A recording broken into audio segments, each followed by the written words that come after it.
Hello வணக்கம். எல்லோரும் உத்திரமுக்கு கோவிலுக்கு போனீங்களா? நான் வந்து மயிலம் கோவிலுக்கு தான் போனோம். அதுவும் நெக்ஸ்ட் டே தான் வந்து போனோம். ஸோ தேரெல்லாம் வந்து இருக்கும்னாங்க. அதனால நாங்களும் போனோம். அதுவும் மயிலம் கோவிலை இருட்டில் பார்த்ததே கிடையாது. அதுவும் லைட்டிங்கோட திருவிழாவோட பார்த்ததே கிடையாது. கோவிலே ஜொலி ஜொலின்னு ஜொலிக்குது. அது முழு பௌர்ணமி அப்போ போனப்போ ரொம்ப அழகாக இருந்தது.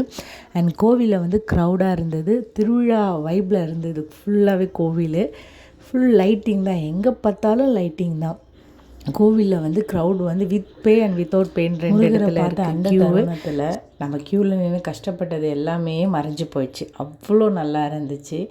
அண்ட் சாமிலாம் பார்த்துட்டு நாங்கள் கீழே வந்து கொஞ்சம் குழந்தைங்களுக்கு நிறைய டாய்ஸு அண்ட் வளையல் அதெல்லாம் வாங்கிட்டு நாங்கள் வந்துட்டோம்.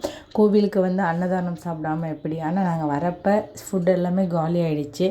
இருந்தாலும் நாங்கள் காரில் ஏறிட்டோம். அதுக்கப்புறம் ஒரு சிலர் அன்னதானம் போட்டாங்க. அப்புறம் வந்து அந்த ஃபுட்டெல்லாம் வாங்கிட்டு சாப்பிட்டுட்டு ரொம்ப ஹாப்பியாக சாமி கும்பிட்டுட்டு நாங்கள் கிளம்பிட்டோம்.